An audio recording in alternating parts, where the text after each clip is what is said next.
Kalau kamu business owner yang akhirnya pengen dikenal karena bisnis kamu dan juga karena experience kamu, tapi kamu selama ini hindarin personal branding karena simply nggak mau jadi influencer.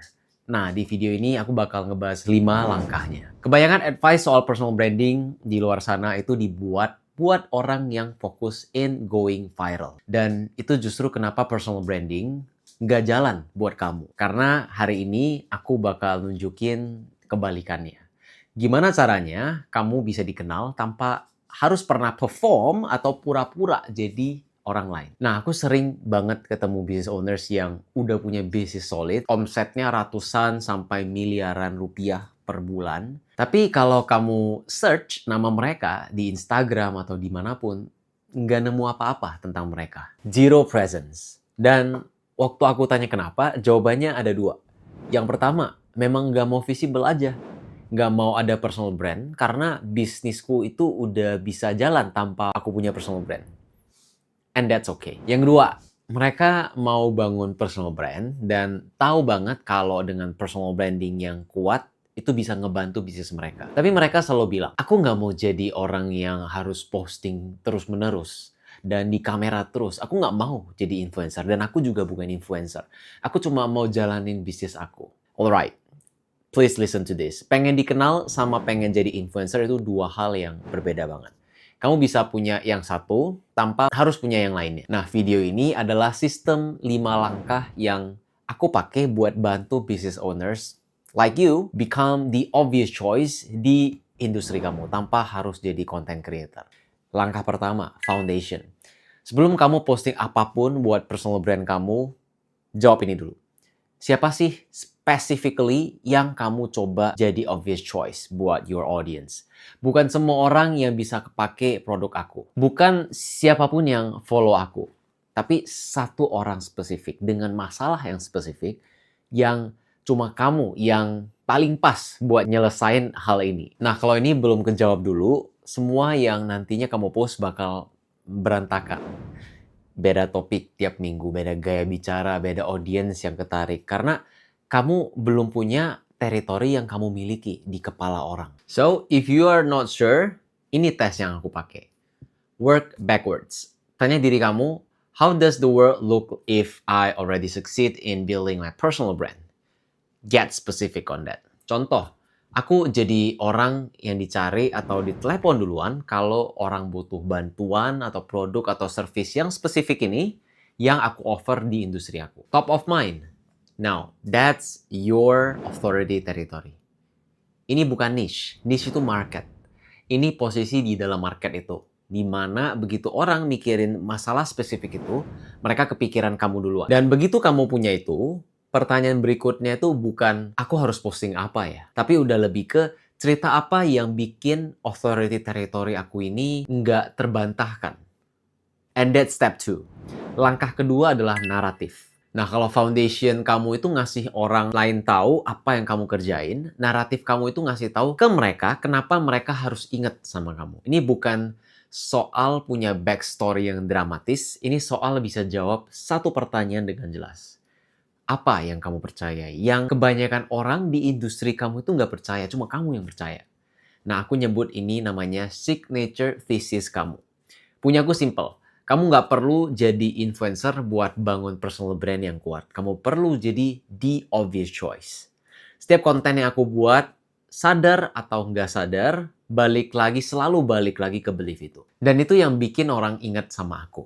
Bukan karena aku paling rame, paling sering muncul di feed mereka, tapi karena mereka tahu apa yang aku percayai.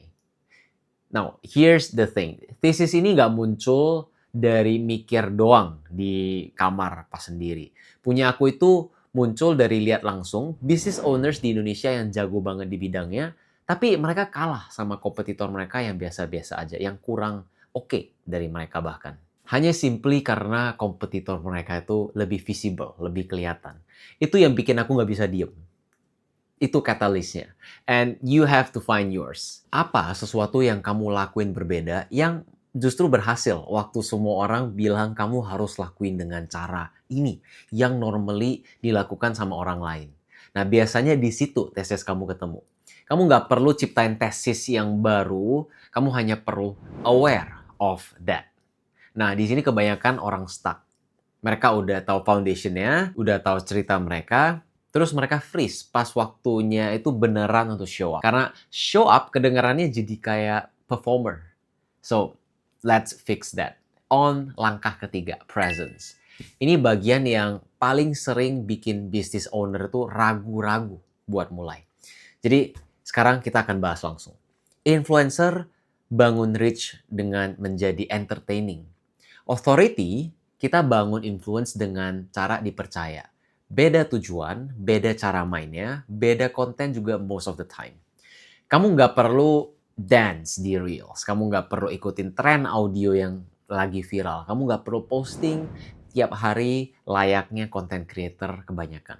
Yang kamu butuhin adalah konsistensi ngasih value yang emang kamu paham banget, sharing cerita dari pengalaman asli kamu yang memang kamu alamin sendiri, and just be yourself. Coba pikirin gini, audiensnya influencer itu mereka nonton. Nah, kalau audiensnya authority, itu mereka bertindak, take action.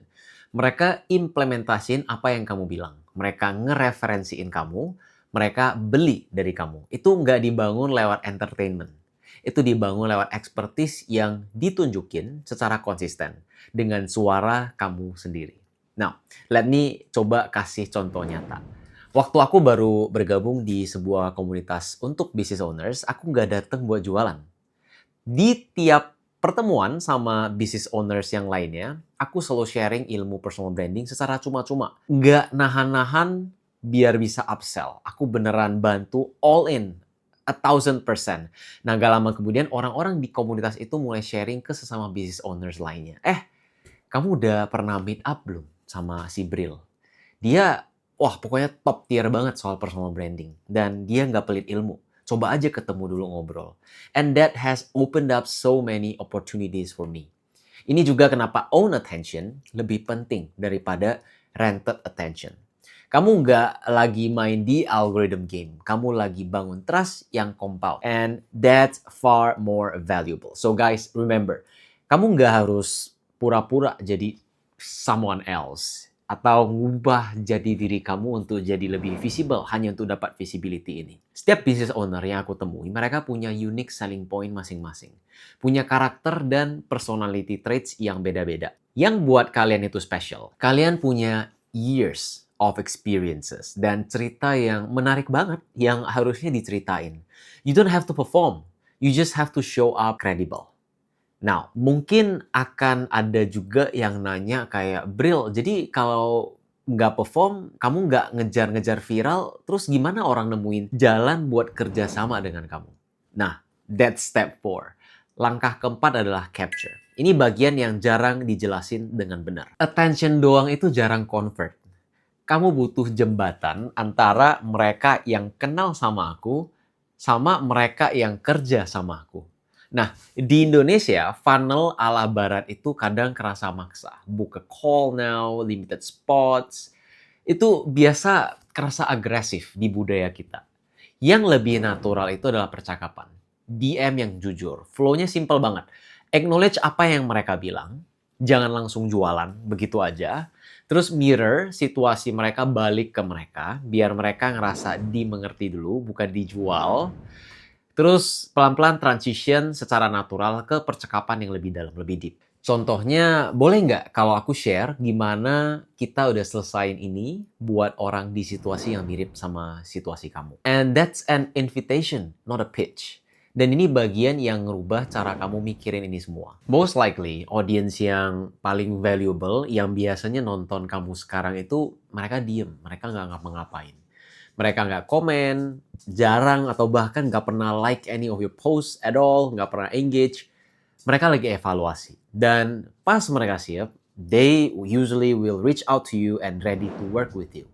Aku pernah punya klien yang bayar penuh 6 bulan di muka, padahal dia nggak pernah like, nggak pernah komen satupun postingan aku di Instagram, nggak pernah engage. Dia nemuin aku di threads, diam-diam ngikutin, dan pas dia siap, dia langsung DM. There's no any funnel, gak ada iklan, cuma trust yang udah dibangun. Walaupun aku nggak pernah tahu whether or not dia ada di sana, dia exist atau enggak. Kamu nggak butuh audiens yang besar buat convert dengan baik. Kamu hanya butuh segelintir orang yang tepat, yang percaya sama kamu cukup buat reach out duluan. Alright, sekarang kamu udah punya foundation, narrative, presence tanpa performing, dan cara natural buat orang nemuin kamu. Pertanyaan terakhir, gimana caranya kamu jaga ini biar jalan terus, bertahun-tahun, without burning out? And that brings us to langkah terakhir kelima, momentum. Ini langkah yang sering dilewatin sama orang because it's not exciting. Tapi ini yang sebenarnya nentuin apakah 4 langkah sebelumnya itu berarti atau enggak. Cari ritme yang bisa kamu jaga, bukan yang bikin kamu itu kelihatan keren minggu ini, terus kamu burn out dalam 2 bulan ke depan. Kalau kamu cuma bisa konsisten, posting sekali dalam seminggu, I think that's fine. Consistency ngalahin intensitas, always. And please remember this.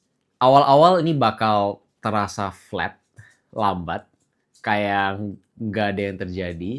Postingan kamu mungkin bakal terasa sia-sia, nggak ada poinnya. Nggak ada yang benar-benar viral, nggak ada yang benar-benar stand out.